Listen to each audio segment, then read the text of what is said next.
Hello, Dr. Sanchez and fellow classmates. This is Sara Richards with my graduate research project on communication training. The agenda is first the introduction, then the hypothesis, the what, defining communication, the why, communication training and why it's important, the how, communication can be improved within an organization, 2 case studies, and recommendations and references. From the education setting standpoint, so oral and written communication are vital to the success of all stakeholders in the education setting. Providing communication training to equip teachers and administration with tools to have effective conversations with coworkers, leadership, students, and parents has the potential to positively impact the campus's culture.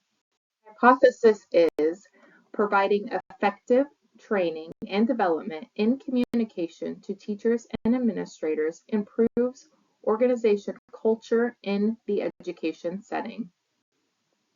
The what? What is communication? It's information being transmitted from one place to another. This can occur orally, non-verbally through body cues or facial expressions or our behavior, or in written form, such as email, text messages, or handwritten. This involves a transmitter, the person communicating the message, and the recipient, the person receiving the message. The why communication is important. Communication is essential for society's function, providing various functions such as activities, skill, and art. So think of it in the sense an activity, having a conversation with your friends, kids socializing on the playground, playing together, that all involves communication.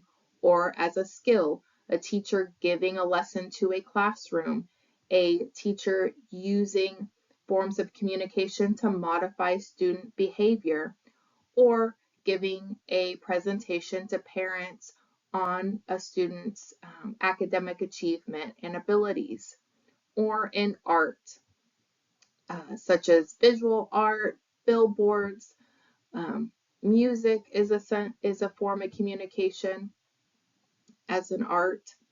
And without communication, there would be no coordination of activities, no cooperation when we're trying to work with others, and no social organization.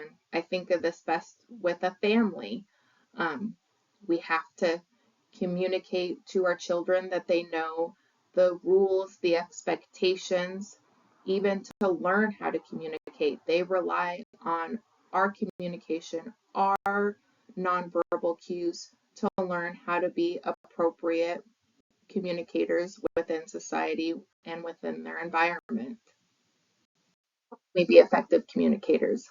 So teaching individuals how to identify the goal of their message, creating awareness about communication barriers such as noise, language differences, anxiety that a person may have while communicating, or a lack of engagement from an audience. Noise is not just the actual noise around us, but it can be visual noise. As a teacher, I experience having to have a classroom with minimal things on the walls because that visual noise could be disruptive to the message I was trying to get across to students or affect their learning. I think we also dealt with this in COVID, people being on Zoom and may have things going on behind them and stuff that is added noise to a conversation. How to identify understanding. How do we know that our receiver knows what we're talking about? And then how to respond to the feedback our receiver gives us. How to respond appropriately and effectively. Now identifying what organizational culture is. It's defined as shared values, beliefs, and norms that have an influence on the way employees feel, think, and interact both inside and outside the organization. So we're not just looking at the employees, but how do students interact? How do parents interact with the campus and the teachers and the administrators? Organizational culture can affect the public image of an organization, the organization's effectiveness, the direction the organization is going, and their ability to attract, retain, and motivate the staff and other stakeholders such as students, parents, and community members within the organization. There are goals that can happen with communicators. It can either be to communicate for control, for motivation, for emotional expression, or to give information. In the education setting, sometimes multiple goals, oftentimes multiple goals happen at once. I would say the three main ones are control, motivation, and information. A teacher will be trying to control the classroom environment while motivating the students to work and learn while giving important information such as the lesson. So teachers need to be given training in how to manage multiple areas, as well as given practice so they're able to gain confidence in using these multiple goals together, and also receive feedback about their strengths and weaknesses in these areas. I also liked this graph that shows what communication is used for. It's used to change behavior. It's used to get action out of individuals. It's used to ensure understanding, to persuade individuals to do things, or to get and give information. So again, identifying a goal. Why are you communicating this topic?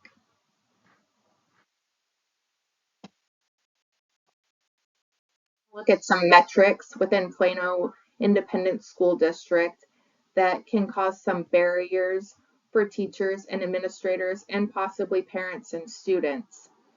So Plano serves families represented by 130 countries with 95 spoken languages. That means over 20% of the student population are English language learners, meaning English is not their first language. So teachers have to know how to clearly give lessons, check for understanding for students who may not be able to always effectively communicate their needs, and find ways to communicate information to these parents. Over 6,000 students are served by special education services. So these students may be in special ed because of communication difficulties. So how to support them, how to be models for them for communicating, and to how to have potentially difficult conversations with their parents when certain things occur within the classroom. Then almost 26% of students are categorized as economically disadvantaged. So this could potentially mean that their family may not have as much education as the teacher does. So how to structure conversations at a person's understanding level. And just other metrics such as over 30% being at risk for dropping out. So how to shape our communication to motivate those students to keep them from dropping out, or to better serve them so they're understanding what they're getting in the classroom. And just to show that Plano serves almost 50,000 students, so having all those tools in your toolbox to speak to those families, to speak to those students. Show metrics about the Plano ISD teachers. So the district employs over 3,500 teachers. These teachers vary in education level from bachelor's to master's degree and even higher. Um, and there's an average experience of 11 years. So teaching teachers how to communicate amongst each other, how a very experienced, seasoned teacher can communicate to a new teacher. To address the teaching shortage, Plano has also put together a program where individuals who do not have a bachelor's degree can be fast-tracked through schooling and a certification program to become certified teachers. Again, this can place some challenges with communicating to individuals who have never been in the classroom as a teacher and who are in school learning all these methods on how to be a teacher. How can experienced teachers or administration speak to them constructively and empower them to do well while they're trying to learn and grow. First case study, the impact of transformational leadership and transparent communication on employee openness to change, mediating role of employee organization trust, and moderated role of change-related self-efficacy. So the purpose of the study was to investigate the impact of transformational leadership and transparent communication on employee trust and willingness to embrace organizational change. The methodology was quantitative research, and a sample of 260 banking employees in Pakistan participated in a self-administered survey. I focused mainly on the communication piece, as that's what we're talking about today. So the hypothesis pertaining to the communication was that transparent communication has a significant positive impact on employee openness to change. Transparent communication, it creates effective internal communication between employees and managers, is associated with openness, and provides a sense of friendliness and support. I think the focus needs to be on this area of friendliness and support, especially post-COVID, where individuals are coming back into the workplace.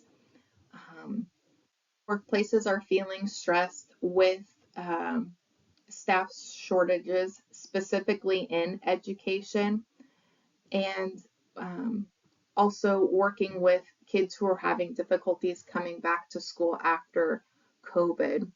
So it's important for those school organizations to work on having friendliness and support and openness on their campuses so teachers feel safe and confident in their campus and in providing learning to students. The results were transformational leadership and transparent communication can create trust within an organization and provide openness to change. Again, that trust is a big piece, and the openness to change. As we looked at the metrics from Plano ISD, there are many individuals coming from all over the world and individuals entering the teaching profession who have varying experiences, and so changes are going to occur. I know my experience as a teacher, changes occur daily with students just showing up and needing to enroll in school, or students' livelihoods changing where supports needed to change for them in the campuses. The limitations to the study was that it was only conducted in the banking sector, and it was only from the employee's perspective, and only conducted in one region, which was Pakistan. For future research, the leadership insights should be provided, and the study done in other sectors and regions in the world. My second study was effective communication in human resources management. As we've learned in our human resources management class, human resources touches every sector, every piece of a sector. So it is a very key piece in everything we do at work. The purpose of the study was to identify connections between communication and effective human resources management. The methodology was research done through analyzing existing literature on connections between communications and human resources management. It was done with 13 books, 4 journal articles, and 9 internet sources. So in this study was communication opportunities, and it talked about how communication should occur in various modes to increase engagement. I also believe that using these various modes of communication can increase trust within an organization, especially when using multiple ones, because then you're serving various needs within your organization. So notice boards provide all employees or all stakeholders, such as students and parents, with the same info. We may see this like with procedures for drills or rules posted within a classroom, videos and closed circuit TV. This provides a form of face-to-face communication. So morning announcements at school, also with online trainings, there may be someone giving a Zoom training. And then idea boxes.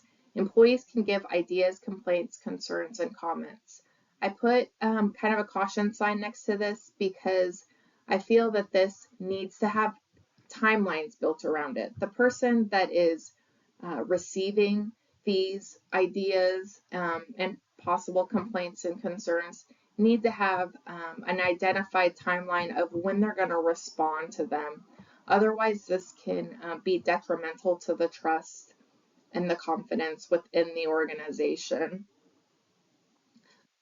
Staff meetings and conferences. So these topics are driven usually by leadership or by the speaker. Events, parties, outings. Again, I put a caution next to this because the purpose is to serve that individuals can be social and maybe feel a sense of belonging being kind of in their different groups of people. But the caution is being cognizant of those individuals who may not be overly social or who may be new to a campus or an organization and have not found that group to belong. So this may mean targeting kind of a welcoming committee person who seeks out those people and works to connect them. I think in school organizations, PTA does a great job at this, or even the school counselor, like trying to plug those parents and students in with individuals that have the same interests. Work councils and committees. For the employees, this can be great for providing them the ability to share in a common goal and to plug into groups that they're passionate, have the same passion. So all communication is two-way. So some of these seem like it would be one-way communication, such as a notice board or videos, because an individual is just sitting and watching it, but they are still receiving the information and there are still outcomes wanted from that information. So not all of these ways provide instant feedback, which the transmitter needs to be aware of. And multiple methods of communication need to be provided, especially to large groups, so then individuals can get the information that best suits their needs. So The findings were that effective communication gave employees a sense of responsibility and belonging, and leadership was able to gain understanding of their employees. The benefits were that employee understanding of the organization's culture, values, and mission were understood. Employees stayed informed, they felt supported, it increased their loyalty, and increased their productivity. Again, all these benefits are things we want to see in our students, and we also want our parents to feel supported, feel informed, be loyal to our campuses, and potentially be productive by helping with school events. The limitations to this study was that it gave a very broad explanation of communication and human resource management, not specific to one industry. So certain suggestions made may not be appropriate in all industries. When choosing a mode of communication, it's important for the organization to understand their employee population, such as their age, education level, the languages, along with the students and parents as well in a school. And then there was not an analysis given of how negative communication can impact an organization. But the conclusion is communication is dependent on the abilities of individuals delivering the message to read the cues of their audience. Recommendations given are to use multiple modes of communication, repeat messages of importance, have active listening, have measures to know if the message has been delivered, manage communication problems. And then this acronym RESULT, I thought was a good way to kind of make that communication goal more visual. So reason, your purpose for communication, the environment, who and where does the communication occur? What kind of noise do you have to be aware of in that environment? The specific, what do you want to happen out of this communication exchange? Understand, can you read those cues to know if your receiver got your message? Listening, does your receiver have any feedback or questions for you? And then the time frame. What is the time frame the individual has to either complete said task, or even how much time do you have to give the message? So practices to improve communication, providing various modes, again, for that sender and that receiver to give the message and for that receiver to show that they've received the message. Timelines, creating a goal for responding to communication that helps build that trust within an organization. Listen and monitor verbal cues. Oftentimes, I think we get caught up in our own message and we don't listen or look to our receiver to see what they have to say or what feedback they have to give us.